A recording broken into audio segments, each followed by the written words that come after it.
জন্মের সময়ের হালতটা আবু তালিবে বর্ণনা করে, মুহাম্মদ আমি তোমার এত মোহাব্বত কেন করি জানো? এমনি তোমারে আমি ভালোবাসি তা নয়, মক্কার অন্যান্য শিশুরা আর তোমার মধ্যে অনেক বেশ কম। ও মুহাম্মদ, তুমি যখন মার গর্ভে ছিলা, তোমার মার গর্ভধারণ আর অন্যান্য মহিলাদের গর্ভধারণ বেশ কম ছিল। কেমন জানি মুহাম্মদ? না চাচা জানি না, আপনি একটু বলেন আমি শুনি। তুমি যখন তোমার মার গর্ভে, অন্যান্য মহিলারা সাধারণত বাচ্চা যখন পেটে ধারণ করেন বোঝা যায় পেট একটু উঁচু হয়ে যায়, কিন্তু তোমার মা আমিনা তোমাকে গর্ভে ধারণ করেছেন একজন সাধারণ মানুষ দেখলে বুঝার কোনো ক্ষমতাই নাই, বুঝতেই পারবে না যে তোমার মা গর্ভবতী মহিলা। জমজম কুয়ার পানি উঠাইবার জন্য মক্কা নগরীর মহিলারা লম্বা রশি লাগাইয়া বালতি ফেলাইয়া পানি উঠাইতেন। ও মুহাম্মদ জাননি তোমার মার বেলায় কি হইত? না চাচা জানি না। আমিনা যখন কুয়ার কাছে যাইত, জমজমের কাছে গিয়ে যখন আমিনা দাঁড়াইত, সাথে সাথে নিচের স্তরের পানি উপরে উঠা শুরু হয়ে যেত। মক্কার মহিলারা বলতেন, আমিনা বোন তুমি একটু দাঁড়াও, আমরা আরামে পানিটা নিয়ে নেই, তুমি তাকো যতক্ষণ পানিও উপরে ভাসিয়া থাকে ততক্ষণ।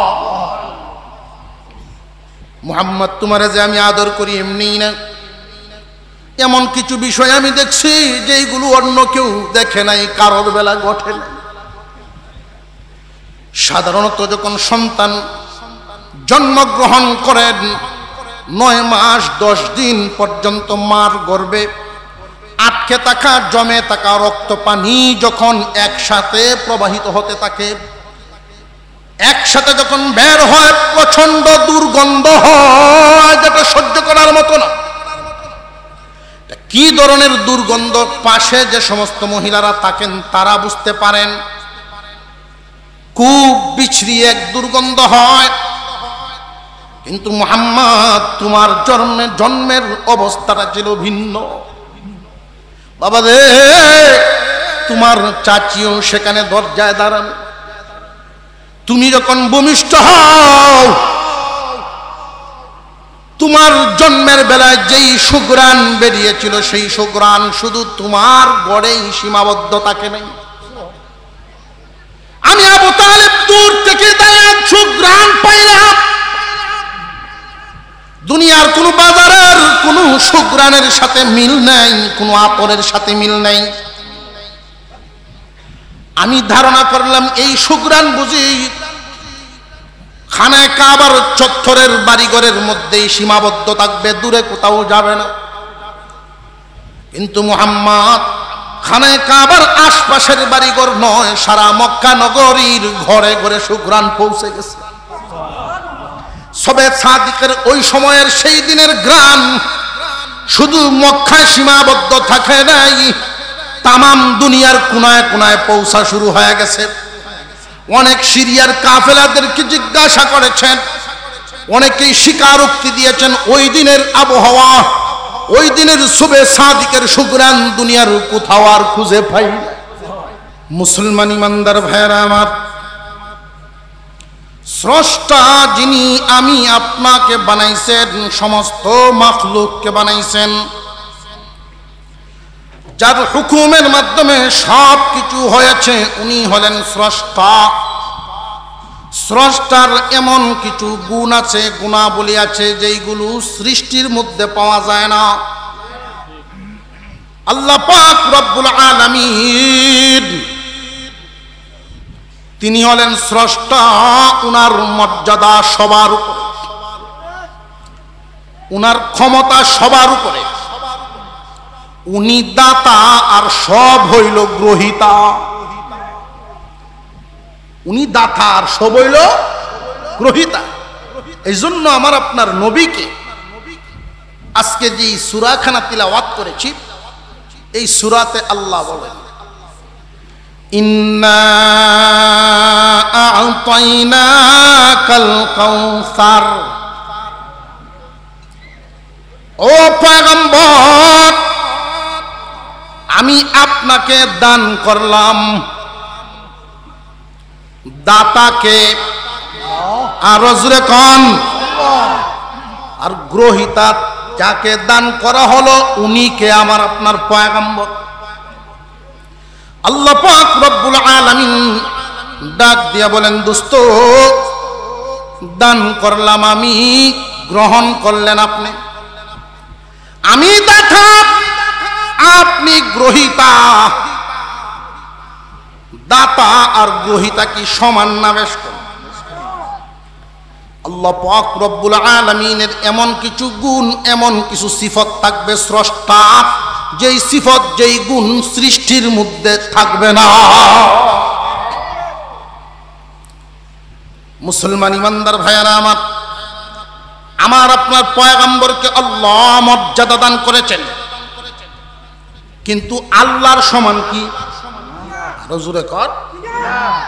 আমাদের মধ্যে অনেক মানুষ এমন আছে না বুঝার কারণে আল্লাহর পয়গম্বরের মর্যাদা উঠাইতে উঠাইতে উঠাইতে উঠাইতে আল্লাহর সমান বানায়া ঈমান হারা হইয়া যায়।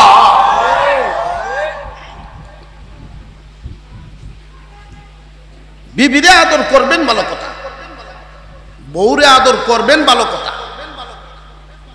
সোনা জান, লক্ষ্মী সান, যা ইচ্ছা ডাকেন, এই জন্য আম্মা ডাকবেন নাকি?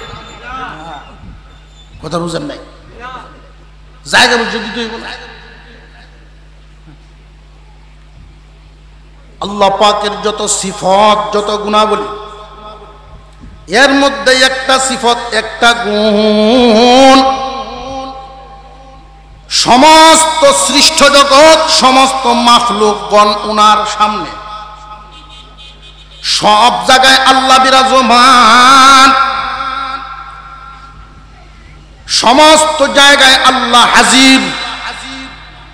অতীতেও ছিলেন, এখনো আছেন, ভবিষ্যতেও থাকবেন। যার কোনো অতীত ভবিষ্যৎ নাই, নড়াচড়া নাই, যার কোনো নড়াচড়া। সৃষ্টি আর স্রষ্টার মধ্যে বেশ ক্ষমতা বুঝবেন। সৃষ্টির নড়াচড়া হয়, স্রষ্টার নড়াচড়া কি এমন কখনো যে আল্লাহ একটু আগে আসেন ওহন দেখতেছি না দিক, এরকম কি গতকালকে ছিলেন বা আমরা আব্বার আমলে আসেন আর ইবার নাই, এরকম কি? এই জন্যই সৃষ্টি আর স্রষ্টা। আল্লাহর রসুলকে অনেকেই হাজির নাজির মনে করে ফেলে। আল্লাহর রসুলের মর্যাদা আমি একটা একটা করে আপনাদের সামনে পেশ করছি। মর্যাদা কি, নবীর সম্মান কতটুকু সমস্ত সৃষ্টি জগতের উপরে সমান না উপরে? আমার আপনার পয়গম্বরের মর্যাদা সমস্ত সৃষ্টি জগতের উপরে, কিন্তু স্রষ্টার নিচে। শয়তানে ধোঁকা দেয় যে নবীকে যত মানতে পারবে তোর মর্যাদা তত বাড়বে। আচ্ছা, এই যে ধোঁকা দিয়ে মানাইতে মানাইতে মানাইতে মানাইতে এমন মানানো মানায় ক্রস হয়ে যায়, বর্ডার ক্রস হইয়া ঈমান হারা হয়ে যায়। আরেকটা ভুল বিশ্বাস তারা লালন করেন, আলিমুল গায়ব, অতীত বর্তমান ভবিষ্যৎ সমস্ত ইলম, সমস্ত ইলমের জ্ঞান রাখেন একমাত্র আল্লাহ। সকল কিছু জানেন একমাত্র কে? আরো জোরে কোন? নবীগণের ইলম, নবীগণের ইলম খুব ভালো করে জেনে রাখবেন। নবীগণের ইলমের সীমারেখা আছে। আল্লাহর আকলের কি কোনো সীমারেখা আছে নাকি? আল্লাহ পাক রব্বুল আলামিন যাকে যেটা জানান উনি সেটা জানেন। আল্লাহ যা জানান সৃষ্টি তা জানেন, আল্লাহ যা জানান না কেউই তা জানে না। তো আমার আপনার নবীর মর্যাদা কি? শুধু আল্লাহকে আলিমুল গায়ব মনে করেন আর নবীকে মনে করলেন না, এতে কি নবীর মর্যাদা কমে গেল? বরং আপনার ঈমান সহি হইল।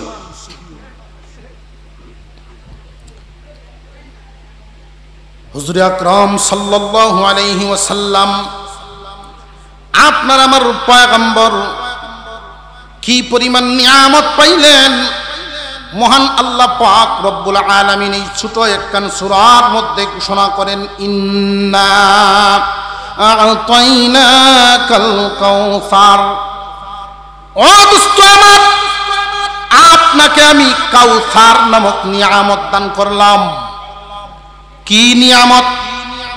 কাউসার নামক নিয়ামত, যেই নিয়ামত কোন পয়গম্বরকে দান করেন না।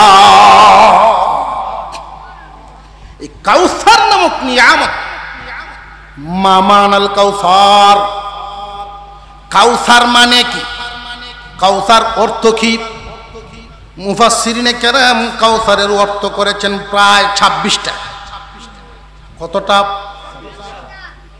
এরপরে আবার শেষে লেখছেন আল্লাহু আলাম, আল্লাহ জানেন কাউসার দিয়ে আল্লাহ কি বুঝাইলেন, আমরা আমাদের ধারণা পেশ করলাম। আল্লাহ পাক রব্বুল আলামিন আপনার আমার পয়গম্বরকে যত নিয়ামত দিয়েছেন, কাউসার নামক নিয়ামত এমন একটা নিয়ামত যেই নিয়ামত কোনো পয়গম্বরকে দান করেন নাই। কোন সুবহান। কাউসারের একটা নিয়ামত, একটা অর্থ হলো, কাউসারের একটা অর্থ হলো, খুব ভালো করে মনে রাখবেন, কিয়ামতের কঠিন ময়দানে সমস্ত নবীগণ যার যার উম্মত নিয়ে আল্লাহর সামনে হাজিরা দিবে। কোন পয়গম্বরের উম্মত হবে 10 জন, কোন পয়গম্বরের 20 জন, কোন পয়গম্বরের 3 জন, কোন পয়গম্বরের 1 জন। এমনি একজন পয়গম্বর লক্ষ লক্ষ উম্মত নিয়ে আল্লাহর সামনে আসবে। কে উনি?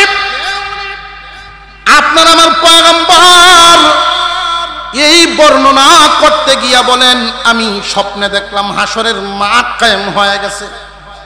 ও আমার সাহাবীরা শুনো, আমি স্বপ্নে দেখলাম হাসরের মাঠ কায়েম হয়ে গেছে। আল্লাহর সামনে যখন লক্ষ লক্ষ উম্মত নিয়া একজন পয়গম্বর হাজিরা দিলেন, আমি জিজ্ঞাসা করলাম উনি কে? আল্লাহ বলেন উনি মুসা পয়গম্বর 6 লক্ষ উম্মত নিয়ে আমার সামনে হাজিরা দিতে আসছে। আল্লাহ, তাহলে কি মুসা আলাইহিস সালাম আমি মুহাম্মাদের চাইতে উম্মত বেশি পাইছেন নাকি? আল্লাহ পাক রব্বুল আলামিন বলেন, দোস্ত আপনি সেজদার থেকে মাথা উঠান, ডান দিকে আপনার মাথা ঘুরান। হুজুর সাল্লাল্লাহু আলাইহি ওয়াসাল্লামের চেহারা এবং মাথা মুবারক ডান দিকে ঘুরাইলেন। উনি তাকায়া দেখেন আসমান পর্যন্ত শুধু মাথা দেখা যায়। আবার বাম দিকে ঘুরাইলেন, ওই দিকেও অনুরূপ শুধু মাথা দেখা যায়। উপরের দিকে তাকাইলেন, শুধু চেহারার মাথা দেখা যায়। আল্লাহ পাক রব্বুল আলামিন জানায় দিলেন, পয়গম্বর এরা সব আপনার উম্মত।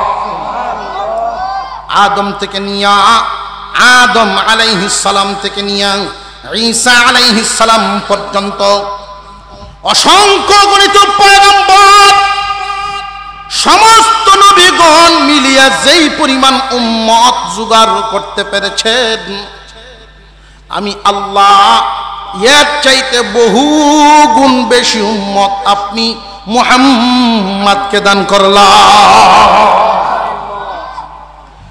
ইন্না আ'তাইনাকাল কাউসার। ও দোস্ত আমার, আমি আপনাকে কাউসার দান করলাম। কাউসারের একটা অর্থ হলো অধিক উম্মত, যেই নিয়ামত অন্য কোন পয়গম্বরের ইন্না আ'তাইনাকাল কাউসার। ও দোস্ত আমার, আপনাকে আমি কাউসার দিলাম। কাউসারের আরেকটা অর্থ হলো কিয়ামতের কঠিন ময়দানে যেই দিন মানুষের বুক ফেটে যাবে, পিপাসার জন্য গলা চৌচির হতে থাকবে, এক ফোঁটা পানির জন্য মানুষ এদিক ওদিক ছুটাছুটি করতে থাকবে, এই মুহূর্তে আল্লাহ পাক রব্বুল আলামিন আপনার আমার পয়গম্বরকে হাউজে কাউসার নামক একটা কুয়া দান করবেন। আল্লাহ পাক রব্বুল আলামিন এই কাউসার দিয়া কুয়াও বুঝায় দিলেন। দোস্ত, কিয়ামতের কঠিন ময়দানে হাউজে কাউসারের মালিক হবেন আপনি। এই হাউজে কাউসারের যেই পানি হবে দুনিয়ার পানির মতো না।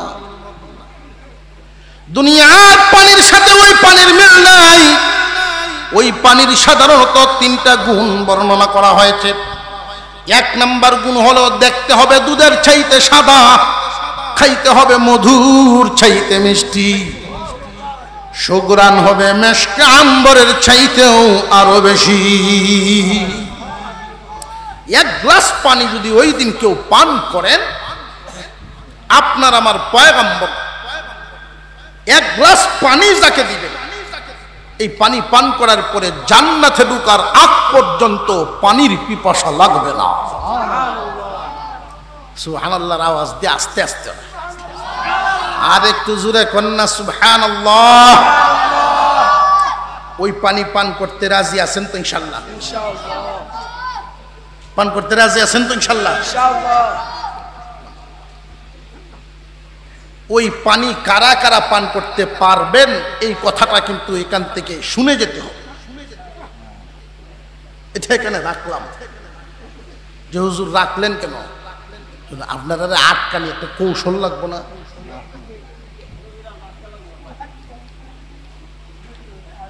হুজুর সাল্লাল্লাহু আলাইহি ওয়াসাল্লামকে মহান আল্লাহ যত নিয়ামত দিয়েছেন, এই কাউসার নামক নিয়ামত দিয়া আল্লাহ বলেন অন্যান্য পয়গম্বরকে যে নিয়ামত দেই নাই, যেই নিয়ামত দেই নাই, এমন বহুত নিয়ামত, অসংখ্য গণিত নিয়ামত আপনার আমার নবীকে আল্লাহ দান করছে। এর মধ্যে একটা উদাহরণ দিয়েছিলাম, আমরা ইবাদত করি কম, সওয়াব পাই। আল্লাহ রাসূল সাল্লাল্লাহু আলাইহি সাল্লাম উদাহরণ পেশ করেছেন যে একদল শ্রমিক ফজরের নামাজ পড়িয়া কাজে লাগছে, জোহর পর্যন্ত কাজ করছে, তো মালিকে তাদেরকে বেতন দিছে। আরেক দল শ্রমিক আসছে, জোহর থেকে আসর পর্যন্ত কাজ করছে, মালিক এদেরকে বেতন দিছে পূর্বের দলের সমান। এরপরে যে একদল আসছে, আসর থেকে মাগরিব পর্যন্ত সময় কি সমান না কম? ওরা কাজ করছেন, ওদের কাজে মালিক খুশি হইয়া যেই বেতন দিছেন পূর্বের 2 দলের সমান বেতন। ওরা সময় পাইছে বেশি, কাজ করছে বেশি, কিন্তু বেতন কম। আপনার আমার পয়গম্বর সাল্লাল্লাহু আলাইহি ওয়াসাল্লামের উসিলায় এই উম্মতকে আল্লাহ পাক যে নিয়ামত দান করেছেন, এর একটা হলো কাজ কম, বদলা পাইব বেশি, পরিশ্রম কম, বেতন পাইব বেশি। সারা বছরের মধ্যে একটা রাত লাইলাতুল কদর, এই লাইলাতুল কদর নামক রাত কোন পয়গম্বরের উম্মতকে আল্লাহ দান করেন নাই। এই রাত এমন একটা রাত প্রতি বছর ঘুরে ঘুরে এই রাত আমাদের সামনে আসতেছে। এক রাত ইবাদত করার কারণে মহান আল্লাহ পাক রব্বুল আলামিন যেই নেকিটা দান করেন, লাগাতার দিনের বেলায় রোজা, রাতের বেলায় ইবাদত, দিনের বেলায় জিহাদ, রাতের বেলায় ইবাদত। এই অবস্থায় 83 বছর 4 মাস কোন মানুষ যদি কাটাইতে পারে, যেই পরিমাণ সওয়াব পাবে এই লাইলাতুল কদর, এক রাত ইবাদত করার কারণে, রাত্রি জাগরণ করার কারণে। এই পয়গম্বরের কোন উম্মত লাইলাতুল কদরের রাত সারা রাত ইবাদতে কাটান নাই, শুধু ইবাদতের নিয়তে রাত্রি জাগরণ করছে। তবু আল্লাহ যেই নেকিটা দিবেন ওই 83 বছর 4 মাসের চাইতেও বহু গুণ বেশি নেকি দান করবে।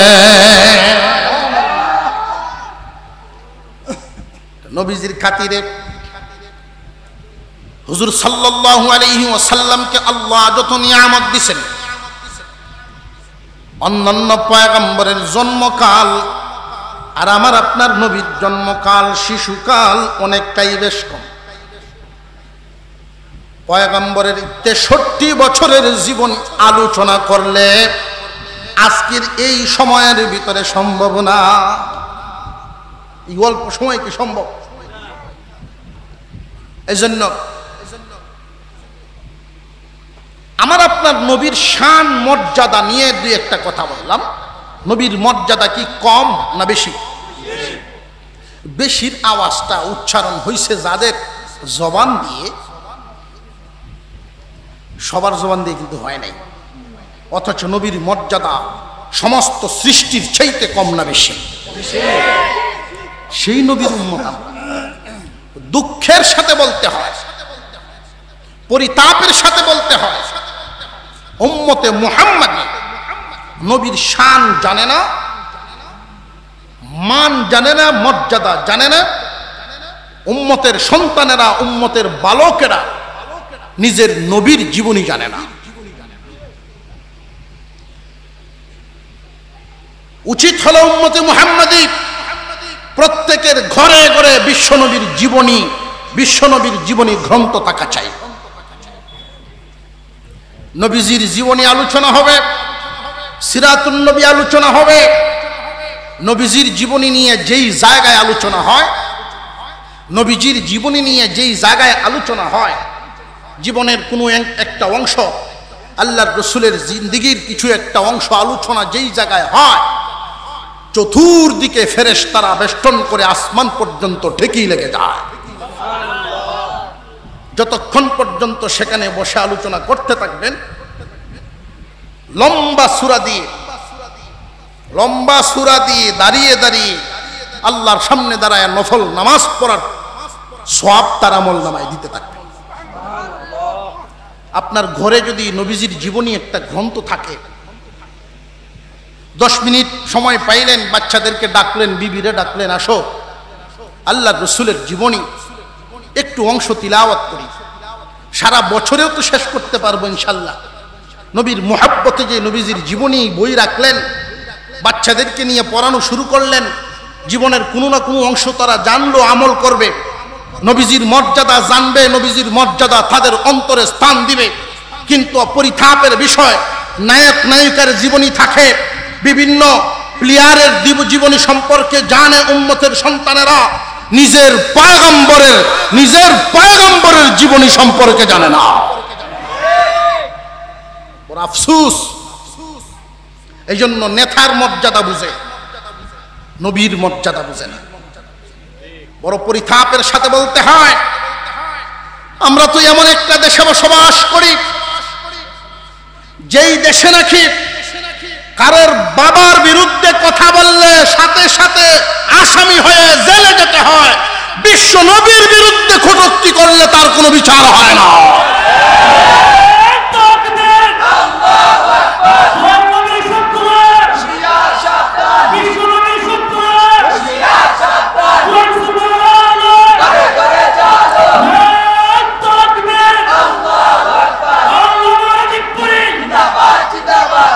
হুজুর সাল্লাল্লাহু আলাইহি ওয়াসাল্লামের মান মর্যাদা নিয়ে,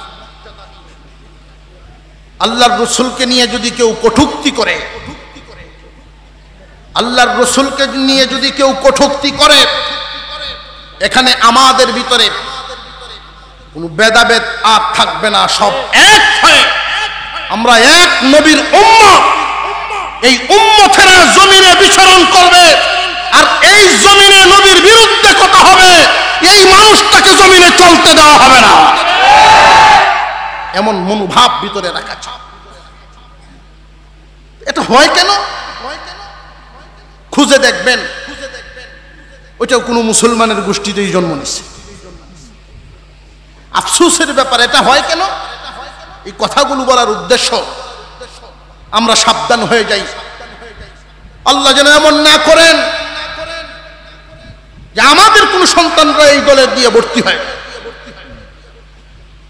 আমাদের সজাগ দৃষ্টি না রাখার কারণে, আমাদের কর্ম সামনের দিকে না আনার কারণে, যা করা দরকার তা না করার কারণে হুজুর আকরাম সাল্লাল্লাহু আলাইহি ওয়াসাল্লামের শান মান মর্যাদা উম্মত জানে না। কারণ সন্তানের সামনে বাবা কোনোদিন বলেন নাই, বাবা রে তোমার আমার নবী মুহাম্মাদুর রাসূলুল্লাহ, তোমার আমার পয়গম্বর দুনিয়ার জমিনে আগমন করেছিলেন ইয়েতিম হয়ে। তোমার আমার নবীর জন্মের সময় এই এই ঘটনা জমিনে ঘটিয়াছিল। এই কথাগুলো যদি কোনো একটা শিশু তার বাবার জবান থেকে শুনতে পায়, কচি হৃদয়ের মধ্যে এই কথাগুলো বসিয়া যায়। কিন্তু আমরা সন্তান জন্ম দিলাম ঠিক, সন্তানের লালন পালনের দায়িত্ব পালন করলাম না। সন্তানকে কোনোদিন শুনাই নেই, শুনাইতেই পারি নাই যে আমার নবীর মর্যাদা এত, আমার আপনার পয়গম্বরের মর্যাদা সমস্ত নবী না শুধু সমস্ত সৃষ্টির উপরে, সমস্ত সৃষ্টির উপরে, কিন্তু স্রষ্টার নিচে। এই কথাটা যখন বাবার জবান থেকে সন্তান শুনবে, তার হৃদয়ে বসাবে। কোন নাস্তিকের তালিম শুনে এই সন্তান ঈমান হারা হবে না। তার কচি হৃদয়ে বীজ বপন করা হয়েছে, কচি হৃদয়ে বীজ বপন করেছে, নবীর প্রেম ঢুকিয়ে দেওয়া হয়েছে। আমরা আমাদের সন্তানদেরকে খেয়াল করব, বিশ্ব নবীর জীবনী পড়াবো তো ইনশাল্লাহ। বড় দুঃখের সাথে বলতে হয়, আমাদের এই মুসলমান অধ্যুষিত দেশে নবীজির জীবনী যাও স্কুল কলেজ ভার্সিটিতে কিছুটা পড়ানো হইতো, প্রাইমারি বাচ্চাদেরকে কিছুটা পড়ানো হইতো সাহাবীদের জীবনী, নবী রাসূলদের জীবনী। কিন্তু এমন একটা দল এই দেশে বিচরণ করে গেছে, শাসন করে গেছে, বিভিন্ন জায়গার মধ্যে গুরুত্বপূর্ণ জায়গা, সিলেবাস পরিবর্তন করার জায়গা, সিলেবাস সংশোধন করার জায়গা, এমন এমন ব্যক্তিদেরকে তারা দিয়ে গেছে, শেষ পর্যন্ত মুসলমানের বাচ্চাদেরকে গরু তাদের দেবতা ওইটা পড়াইছে পর্যন্ত। তারা এমন ছিল না, ছিল না? জানিয়া রাখবেন, আল্লাহ ছাড় দেন, ছেড়ে দেন না। আল্লাহ ছাড় দেন, ছেড়ে দেন না। আমাদের শিক্ষা নেওয়া প্রয়োজন। তবে ইদানিং যা দেখতে পাচ্ছি, এই 15-17 বছর পর্যন্ত একদল রাক্ষসের মতো খাইলো, খায়া ভাগলো, আর আরেক দল যে উপবাস ছিল তারা কিন্তু পাগল হয়ে গেছে। কথা বুঝে আসতেছে? একদল খাইলো, আর একদল কি ছিল? উপবাস ছিল। এখন যদি এরা সুযোগ পায় কি করতে পারে? যে হুজুর আগে ভাগে বলেন কেন? যে আগে ভাগে তো আমরা বলার দরকার নাই, এদের আচরণে আমাদেরকে বলায়া দেয়। আমি সাবধান করে দেই, আমরা সুন্দরভাবে চলেন, মানুষের জানমালের নিরাপত্তার পথে হাঁটেন, সুশৃঙ্খল পথে চলবেন, সুশৃঙ্খল থাকবেন, একজনকে সম্মান দিবেন, নিরাপত্তা দিবেন, আপনি নিরাপদে থাকবেন। আর যদি কারোর উপরে জুলুম করেন তাহলে পিছন থেকে শিক্ষা গ্রহণ করেন।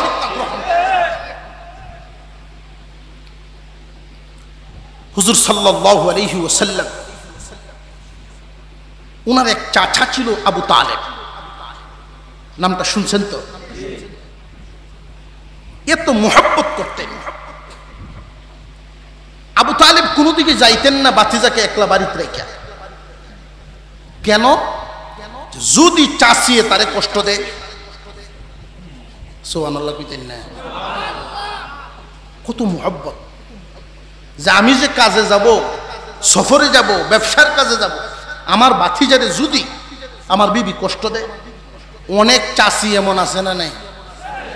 বাদ দিব ঠিকই, হ্যাঁ পরের উপরে খাওয়ান কি মজা লাগে। তো তার যাও ক্ষুধা আসি, ক্ষুধা শেষ, বাচ্চা হইলেও তো তার বুঝ শক্তি, হৃদয় তো আছে। আর এমন চাচিও আছে মার মতো আদর করে। আবু তালেবের বিবির ব্যাপারে আবু তালেব ধারণা করেছেন যে আমার এই এতিম বাতিজা, নরম হৃদয়ের বাতিজা, এত ভালো বাতিজা, আমার বিবির কাছে যদি কোনো আঘাত পায়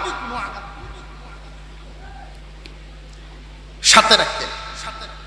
এতিম অবস্থায় ছিলেন।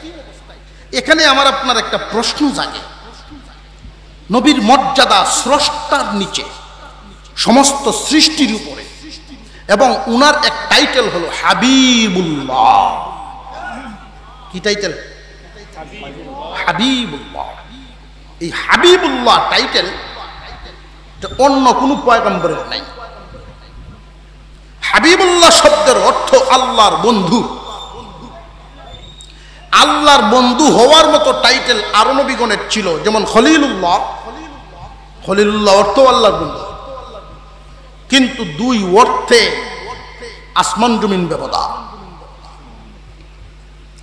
খলিলুল্লাহ এমন বন্ধুকে বলা হয় যেই বন্ধু আল্লাহকে খুশি করার জন্য আগুনে ঝাঁপ দিছে। এমন বন্ধু আল্লাহকে খুশি করার জন্য নিজের সন্তান স্ত্রীকে নির্বাসন দিলেন। আল্লাহকে খুশি করার জন্য নিজের হাতে নিজের সন্তানের গলায় ছুরি চালায়া দিলেন। আল্লাহ পাক রব্বুল আলামিন বলেন হাবিব, খলিল, খলিলুল্লাহ। আল্লাহর খলিলে পরিণত হলেন, আল্লাহর বন্ধু হয়ে গেলেন। আল্লাহর জন্য উনি সব করতে পারেন, উনি খলিলুল্লাহ। আর হাবিবুল্লাহ এমন এক বন্ধুর নাম। হাবিবুল্লাহ এমন এক বন্ধুর নাম যেই বন্ধুকে খুশি করার জন্য আল্লাহ সব করেন।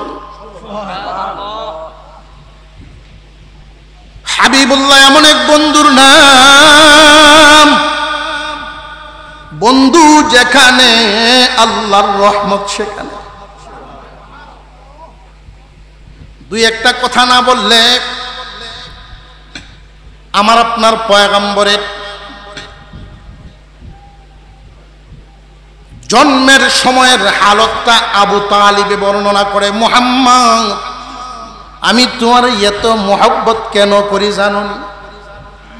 এমনি তোমারে আমি ভালোবাসি তা নয়। মক্কার অন্যান্য শিশুরা আর তোমার মধ্যে অনেক বেশ কম। ও মুহাম্মদ, তুমি যখন মার গর্ভে ছিলা, তোমার মার গর্ভধারণ আর অন্যান্য মহিলাদের গর্ভধারণ বেশ কম ছিল। কেমন জানি মুহাম্মদ? না চাচা জানি না, আপনি একটু বলেন আমি শুনি। তুমি যখন তোমার মার গর্ভে, অন্যান্য মহিলারা সাধারণত বাচ্চা যখন পেটে ধারণ করেন বোঝা যায় পেট একটু উঁচু হয়ে যায়, কিন্তু তোমার মা আমিনা তোমাকে গর্ভে ধারণ করেছেন একজন সাধারণ মানুষ দেখলে বুঝার কোনো ক্ষমতাই নাই, বুঝতেই পারবে না যে তোমার মা গর্ভবতী মহিলা। জমজম কুয়ার পানি উঠাইবার জন্য মক্কা নগরীর মহিলারা লম্বা রশি লাগাইয়া বালতি ফেলাইয়া পানি উঠাইতেন। ও মুহাম্মদ জাননি তোমার মার বেলায় কি হইত? না চাচা জানি না। আমিনা যখন কুয়ার কাছে যাইত, জমজমের কাছে গিয়া যখন আমিনা দাঁড়াইত, সাথে সাথে নিচের স্তরের পানি উপরে উঠা শুরু হয়ে যায়। মক্কার মহিলারা বলতেন, আমিনা বোন তুমি একটু দাঁড়াও, আমরা আরামে পানিটা নিয়ে নিই, তুমি তাকো যতক্ষণ, পানিও উপরে ভাসিয়া থাকে ততক্ষণ। মুহাম্মদ তোমারে যে আমি আদর করি এমনি না, এমন কিছু বিষয় আমি দেখছি যেগুলো অন্য কেউ দেখে নাই, কারোর বেলা ঘটে নাই। সাধারণত যখন সন্তান জন্মগ্রহণ করেন 9 মাস 10 দিন পর্যন্ত মার গর্ভে আটকে থাকা জমে থাকা রক্ত পানি যখন একসাথে প্রবাহিত হতে থাকে, একসাথে যখন বের হয় প্রচন্ড দুর্গন্ধ হয়, যেটা সহ্য করার মতো না। কি ধরনের দুর্গন্ধ পাশে যে সমস্ত মহিলারা থাকেন তারা বুঝতে পারেন। খুব বিচ্ছিরি এক দুর্গন্ধ হয়। কিন্তু মুহাম্মদ তোমার জন্মের অবস্থাটা ছিল ভিন্ন। বাবা রে, তোমার চাচিও সেখানে দরজায় দাঁড়ানো। তুমি যখন ভূমিষ্ঠ হও,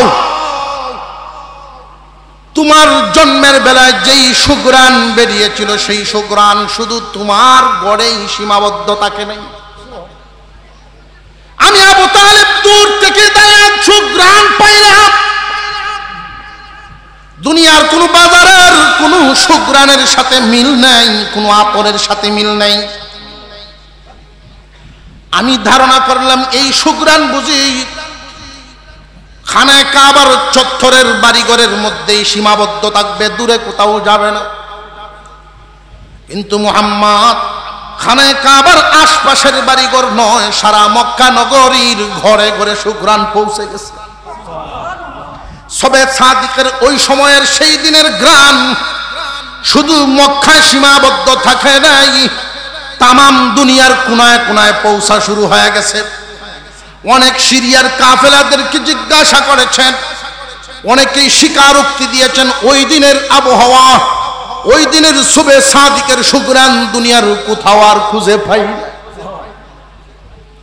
হুজুর আকরাম সাল্লাল্লাহু আলাইহি ওয়াসাল্লাম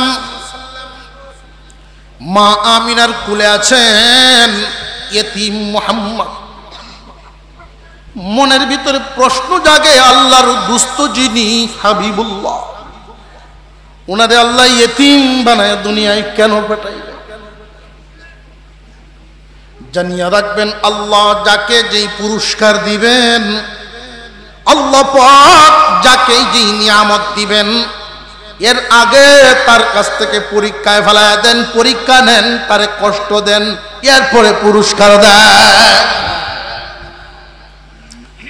আপনার আমার পয়গম্বর মা আমিনার কুলে মক্কাবাসীদের তৎকালীন রেওয়াজ ছিল মক্কার শিশুদেরকে বিভিন্ন গ্রামে পয়সার বিনিময়ে দুধ পান করানো। মক্কায় লালন পালন করা হতো না। ঐতিহাসিকগণ যত কারণ উল্লেখ করেছেন, এর মধ্যে 2টা কারণ আপনাদেরকে শোনায় দেই।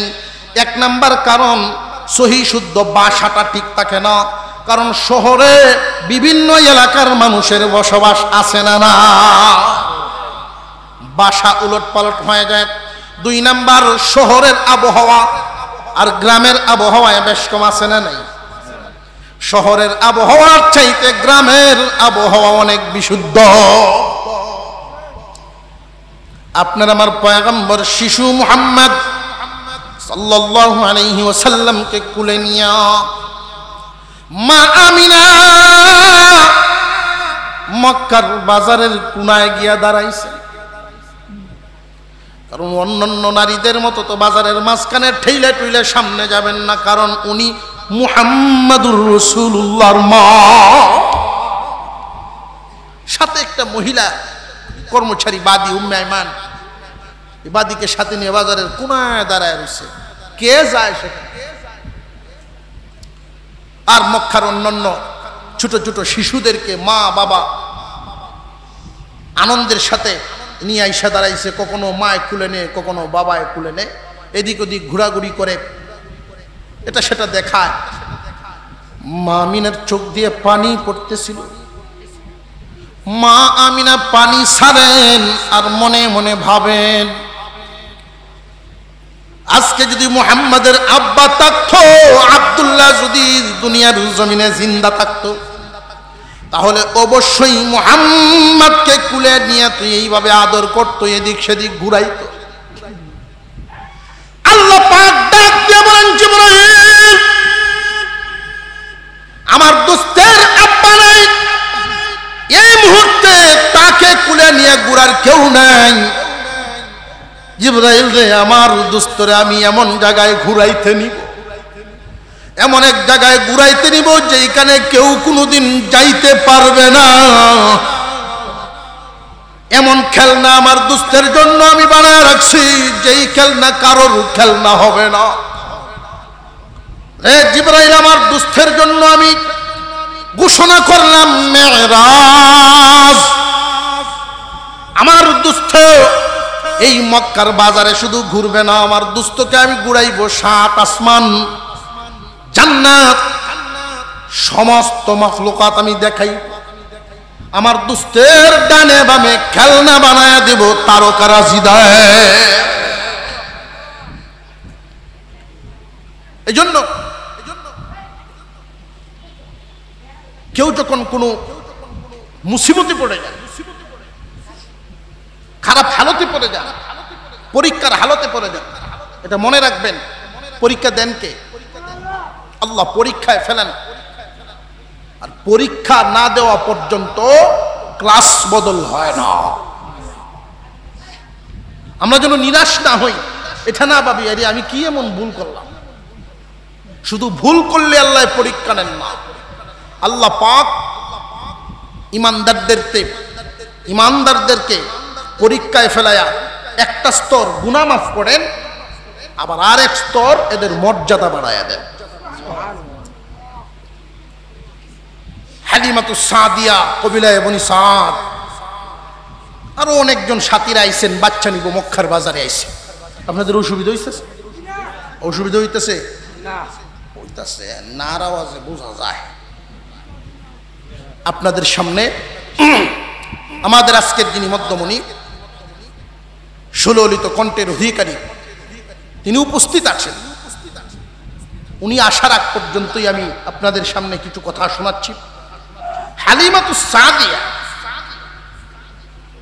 এখানেও একটা প্রশ্ন, মক্কায় এত মহিলা থাকতে আল্লাহর হাবিবকে লালন পালনের দায়িত্ব আল্লাহ এই হালিমাতুস সাদিয়াকে কেন দিলেন? তাকে কেন নির্বাচন করলেন?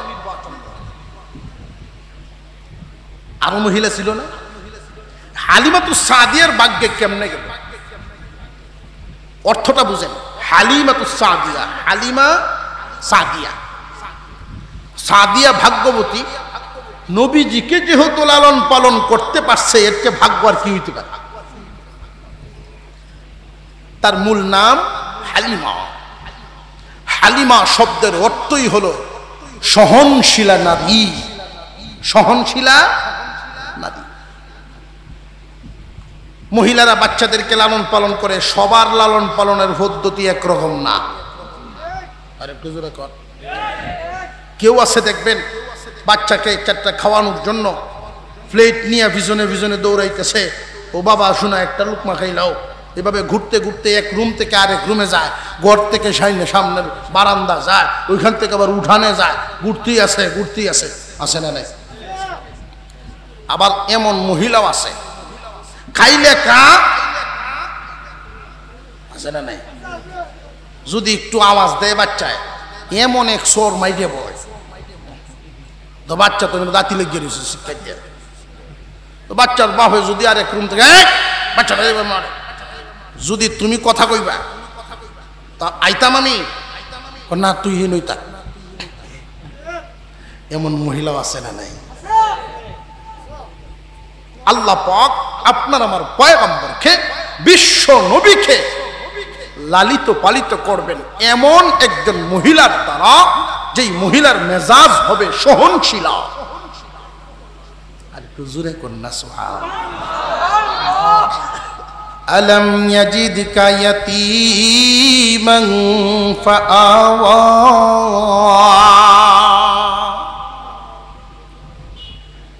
আমি কি আপনাকে ইয়েতিম অবস্থায় পাই নাই? আপনি ইয়েতিম ছিলেন, আমি অভিভাবক মিলায়া দিছি। আল্লাহর হাবিব যেই জায়গায়, আল্লাহর রহমত সেই জায়গায়। আল্লাহর হাবিব যেই জায়গায়, আল্লাহর রহমত সেই জায়গায়। হাবিব মা আমিনার কুলে বাজারের কোনায় দাঁড়ায় রয়েছে। হালিমাতুস সাদিয়া বাজারে ঢুকছেন, এমনি ওনার চোখ গেল বাজারের কোনায়। হালিমাতুস সাদিয়ার চোখে ভাসতেছে কে যেন পূর্ণিমার চাঁদ কুলে নিয়ে বাজারে দাঁড়াইছে। সারা বাজার ঘুরে কোনো বাচ্চাই ওনার পছন্দ হয় না। শেষ পর্যন্ত স্বামীকে রাজি করাইলেন। স্বামী হে, কেন জানি গো বারবার ঘুরে ঘুরে আমার নজর ওই শিশুর দিকে যায়, চলো সেখানে যাই। স্বামী স্ত্রী দুজন গেলেন। মা আমিনার সাথে আলোচনা করলেন যে এই শিশুর তো আব্বা নাই, দুধ পান যে করাইবেন, লালন পালন করবেন, টাকা পয়সা তেমন দিতে পারবে না।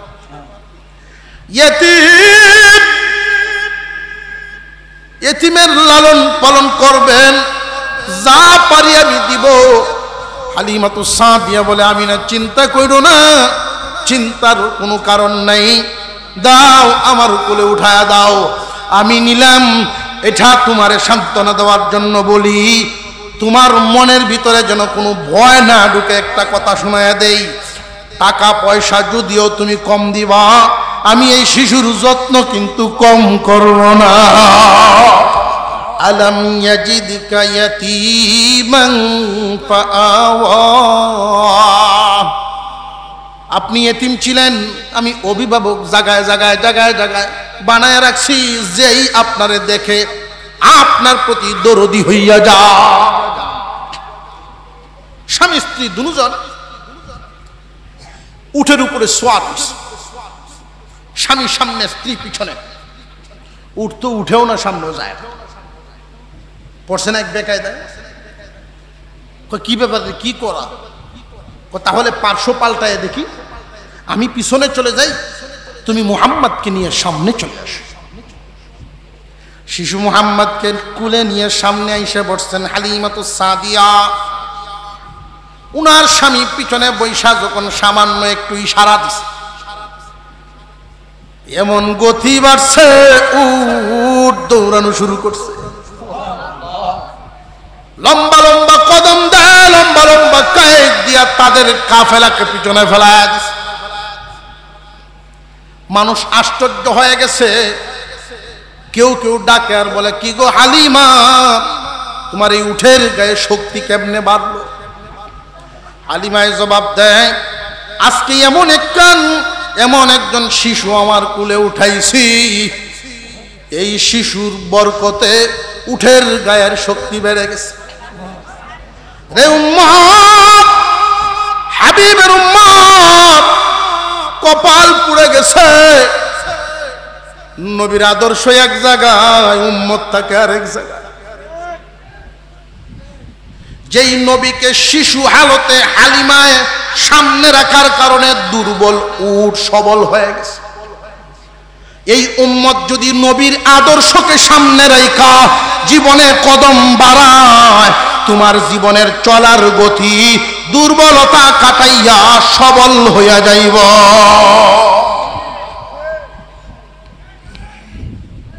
তুমিও জীবনে চলার গতিতে অনেক উন্নতি লাভ করতে পারবা, নবীর আদর্শকে সামনে রাখতে পারবে।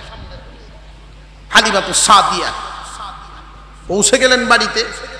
তো প্রতিদিন সকালবেলায় ওনার স্বামী বকরি ভেড়া যেগুলো দুধ দেয়, দুধ লয়, দহন করে।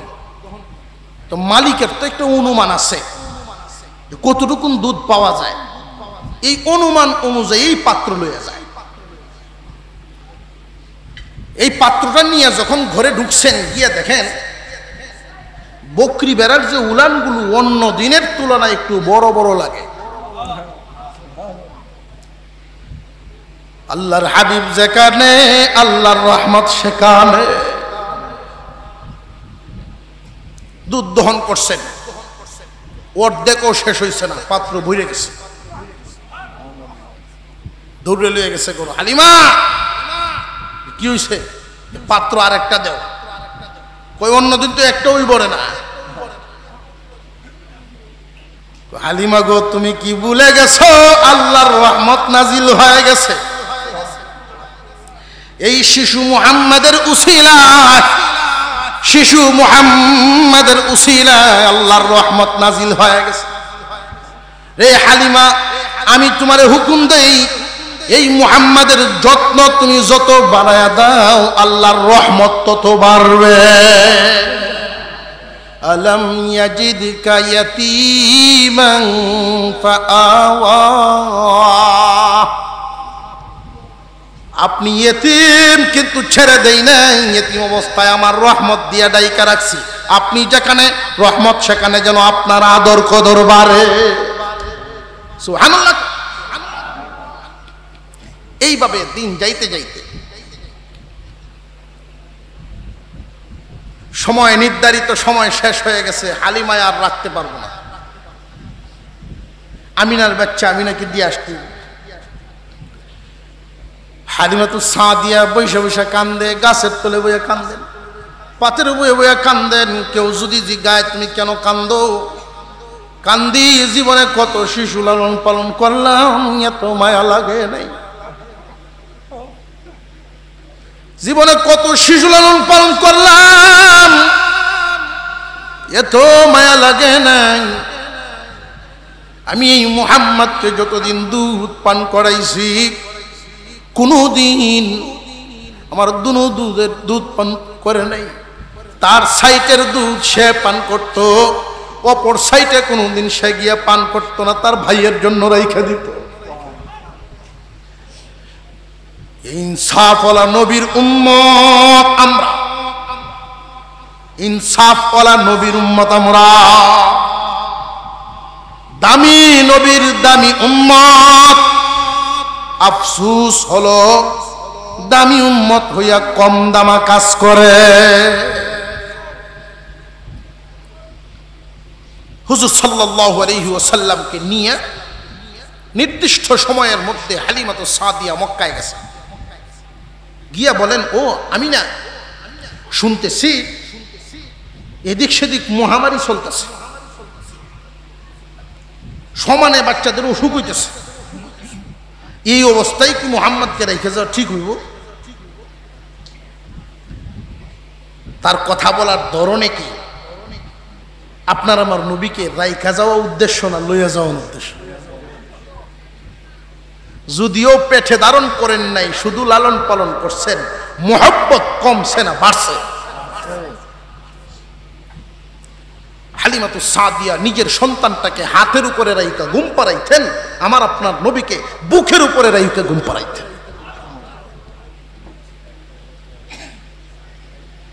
আমিনারে বুঝাইছেন, বুঝাইয়া উনি আবার ফিরে নিয়ে পড়ছেন। কি খুশি হালিমাতু সাদিয়া, খুশি। স্বামী বলতেছেন, ঠিক আছে তুমি খুশি থাকলেই আমি খুশি, নইলে তো আমার সকল তো আওলা। একদিন এক অলৌকিক ঘটনা ঘটে গেছে। কি ঘটনা? হালিমাতু সাদিয়ার 10-12 বছরের একটা মেয়ে ছিল। ওই মেয়েটাও আমার আপনার নবীকে খুব ভালোবাসত। ওনার বয়স তখন ছিল 4 বছর। 12 বছরের মেয়েটা 4 বছরের দুধ ভাই শিশু মুহাম্মদকে কাছে কাছে রাখতো, খুব আদর করত। আর আমার আপনার নবীর চেহারা মুবারক তো এমন ছিল, আল্লাহু আকবার, নবীর চেহারা মুবারক তো এমন ছিল, মানুষ কেন জঙ্গলের প্রাণীরাও তো তাকায়া থাকত। বলবো ঘটনা, আমার জিন্দেগি শেষ হবে, আল্লাহর রসুলের শান মর্যাদা বলা শেষ হবে না। আমরা সেই নবীর উম্মত। হালিমাতু সাদিয়া মেয়ের সাথে দিতেন, এদিক সেদিক যাইতো লইয়া। তো একদিন বকরির আঘাত গেছেন পাহাড়ি এলাকায়, পাহাড়ের সাইডে।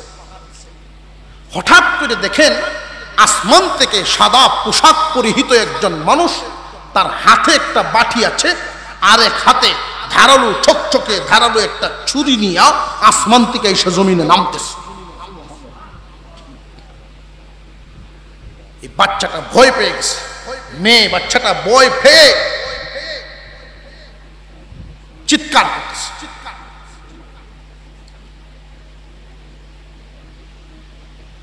আসমান থেকে যিনি আসছেন উনি আর কেউ নন, জিবরাইল আলাইহিস সালাম। আমার আপনার নবীকে জমিনে শুয়াইলেন, ওপেন হার্ট সার্জারি যেটাকে বলে, সুজা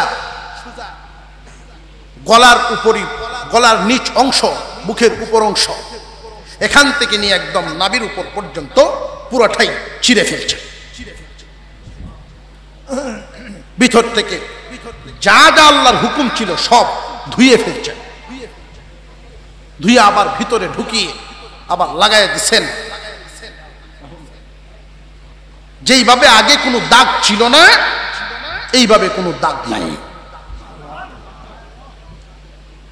যখন জমিনে ফেলায় অপারেশন চলতেছে, হালিমাতুস সাদিয়ার মেয়ে চিল্লায় বাড়িতে গেছে, আম্মা সর্বনাশ হয়ে গেছে, আম্মা ভাই মুহাম্মদকে কে যেন জমিনে ফেলায় বুক ছিঁড়ে ফেলছে। হালিমাতুস সাদিয়া কান্দেন আর দৌড়ান,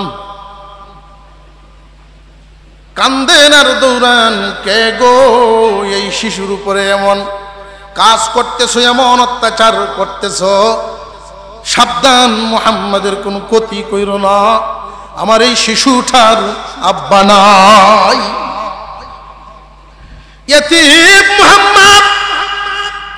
হালিমা কান্দেন আর দৌড়ান পাহাড়ের দিকে গিয়া দেখেন উনি দাঁড়ায় আছেন, উনি দাঁড়ায় আছেন, রক্তের কোনো ছাপ নাই, একটু কাঁপতেছেন, ভয়ে একটু থরথর করে কাঁপতেছেন। হালিমাতুস সাদিয়া গিয়া জড়ায়া ধরলেন, বাবা মুহাম্মদ কে আসছিল যে আমি কিছুই বলতে পারি না, শুধু দেখলাম সাদা পোশাক পরা একজন মানুষ, যখন আমার সামনে আইসা আমার হাত লাগাইছেন আমি আর কিছুই বলতে পারি। উনি জিবরাইল আলাইহিস সালাম, 4 বছর বয়সের সময় আমার আপনার পয়গম্বরের একবার শক্তে সদার সিনা সাক হয়ে গেছে। দুনিয়ার খেলাধুলার কোনো আকর্ষণ যেন এই অন্তরে আর না ঢুকে।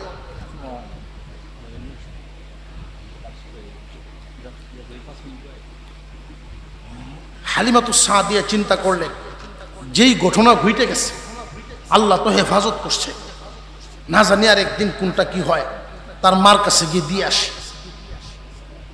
দিয়া যে আসতেছে ইচ্ছার বিরুদ্ধে, ইচ্ছা কিন্তু হয় না। আমিনা এবং হালিমা দুজন একসাথে একটা পাথরের উপরে বৈশা আমার আপনার নবীকে মাঝখানে রেখা দুজন মা শিশু মুহাম্মদকে আদর করতেছেন আর গল্প করতেছেন। ও বোন আমিনা, আমি জীবনে কত শিশু পালছি, কিন্তু এই মুহাম্মদের মতো এত সুন্দর শিশু আমি হালিমা জিন্দেগিতে দেখছি না। আমিনা বলেন, আমার নিজের সন্তান বলে কথা না, তুমি তো গ্রামের মানুষ, আমি শহরের মানুষ, আমি আমিনাও আমার জীবনে কোনোদিন এত সুন্দর কোন শিশু দেখিনি। আল্লাহ বলেন, জিবরাইল তুমি দেখছো নি? হালিমা দেখে নাই, আমিনাও দেখে নাই, তুমি দেখছো নি? জিবরাইল আলাইহিস সালাম বলেন, না আমিও দেখি নাই। সমস্ত নবীগণের কাছে ওহী নিয়ে গেলাম, সমস্ত নবীগণের কাছে ওহী নিয়ে আসা যাওয়া করলাম, তামাম দুনিয়া ঘুরে ঘুরে দেখেছি, মুহাম্মাদের মতো এত সুন্দর কোন মানুষ আমি জিবরাইলও দেখি নাই। আল্লাহ বলেন, জিবরাইল তামাম দুনিয়ার মাখলুক গুলো বানাইছি আমি আল্লাহ, তামাম পৃথিবীর জমিনে আরশ কুরসি লৌহ কলম যা কিছু আমি বানাইছি আমার সমস্ত সৃষ্টির মধ্যে আমি আমার দোস্তের মতো মুহাম্মাদের মতো এত সুন্দর কোন মাখলুক বানাই নাই।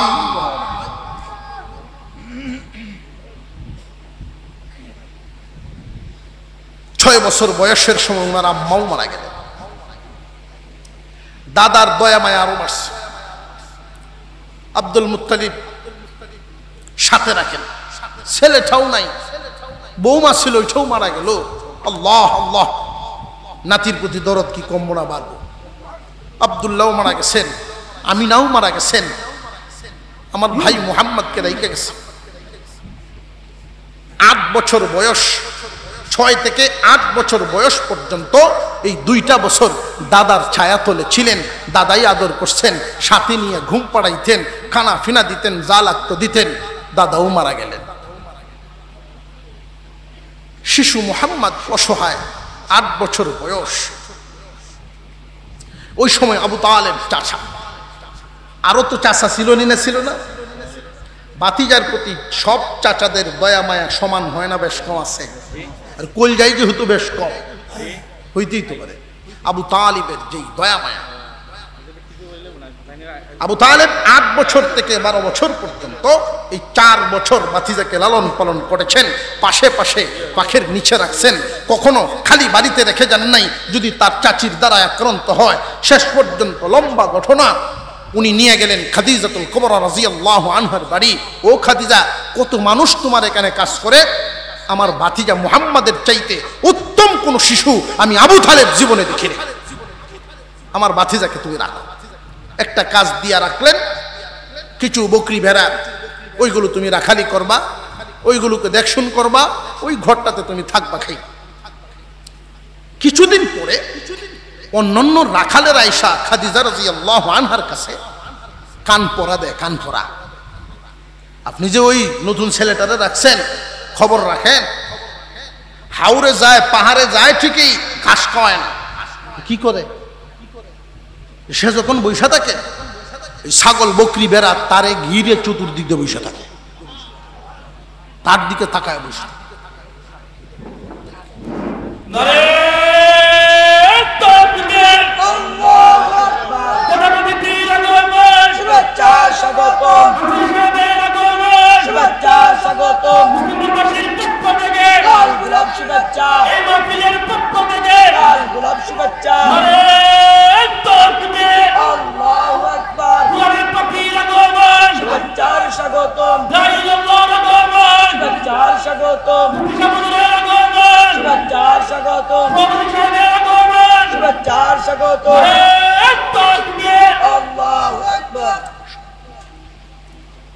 আমরা বলি আলহামদুলিল্লাহ। আপনাদের অসুবিধা হইতেছে না তো? হুজুর সাল্লাল্লাহু আলাইহি ওয়াসাল্লামের মুহাব্বতে ইনশাআল্লাহ আমরা আখিরি মুনাজাত পর্যন্ত থাকতে রাজি আছি তো ইনশাআল্লাহ। যদি আপনারা খুশানি শুরু করি তো বুঝাইতেন না। আলহামদুলিল্লাহ, হযরত যেহেতু আয়েশা গেছেন এখানে, এখন আর যাইবেন কই? এখন তো আর আপনারা যাইতে পারবেন না। হুজুর সাল্লাল্লাহু আলাইহি ওয়াসাল্লাম ছাগল রাখালি করে। খাদিজা বিচার শুনছেন, ঠিক শুই না সিদ্ধান্ত নিলেন কি করা যায়। গভীর রাত্রে 2 জন বাদী সাথে নিলেন, একটা রাকালকে সাথে নিলেন। গভীর রাত্রে মিঠি মিঠি আলু নিয়ে রাকালদের ঘর ঘর ঘুরতেছেন। লও, যেই রিপোর্ট পাইলাম, আমার এই নতুন যে ছেলে রাখলাম, সে নাকি বকরি বেড়ার কোনো যত্ন নেয় না, ঘাস খাওয়ায় না, একটু হালতটা দেখে আসি। যত রাকালের ছাগলের ঘর পার হইছেন, ছাগলের ঘরে তো ঢুকা যায় না। যেই ঘরে ছাগল থাকে এখানে একটা সেন্ট আছে না নাই? ছাগলের পেশাব হয় কিনা সেন্ট আছে না? দুর্গন্ধে ঢুকা যায় না। কিন্তু আশ্চর্য ব্যাপার হলো মুহাম্মাদুর রাসূলুল্লাহ সাল্লাল্লাহু আলাইহি ওয়াসাল্লাম শিশু মুহাম্মদ যেই ছাগল বকরি বেড়া লালন পালন করে, অন্যান্য ছাগল বেড়ার মতো না, ওই ঘর থেকে কোনো দুর্গন্ধ আসে না। উনি আশ্চর্য হয়ে তাকায় আছেন, সামনের দিকে আগাইতেছেন। এই ঘর থেকে দুর্গন্ধ নেই, তাহলে তো ভিতরে ঢুকাই যায়। ভিতরে ঢুকলেন, ছাগল বকরি বেড়ার চেহারার দিকে তাকায় খাদিজাতুল কুবরা আশ্চর্য হয়ে গেছে। এত সুন্দর, এত মায়া মায়া লাগে ছাগল বকরি বেড়া। ওই ছাগল বকরি বেড়াগুলো আপনার আমার পয়গম্বরের চতুর্দিকে ঘিরে নবীজির চেহারা মুবারকের দিকে তাকায়া থাকত। খাদিজাতুল কুবরা রাদিয়াল্লাহু আনহা এর আগে আপনার আমার পয়গম্বরকে দেখে নেই।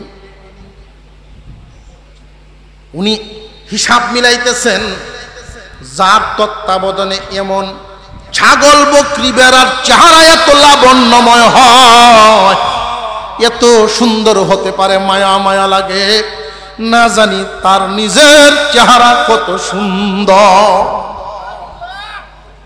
একটু সামনের দিকে আগাইছে, না গায়ে দেখেন ছাগল বকরি বেড়ার ঘরের ওই কোণার মধ্যে, বকরির ঘরের ভিতরে কোণার মধ্যে আল্লাহর হাবিব 12 বছর বয়স হাবিবুল্লাহ শুয়ে আছে। আল্লাহর হাবিব যার উসিলায় সব কিছু বানাইছেন, উনি শুয়ে আছেন ছাগল বকরি ভেড়ার ওই ঘরের কোণায়। খাদিজাতুল কুবরার চোখে ভাসতেছে সাধারণ কোন মানুষ নয়, মনে হয় পূর্ণিমার চাঁদ নাইমা গেছে। লম্বা আলোচনা। আমার আপনার পয়গম্বরের মোহাব্বত আমাদের দিলের ভিতরে যেন আল্লাহ ঢুকাইয়া দেন, পরিপূর্ণ করে দেন, বলুন আমিন।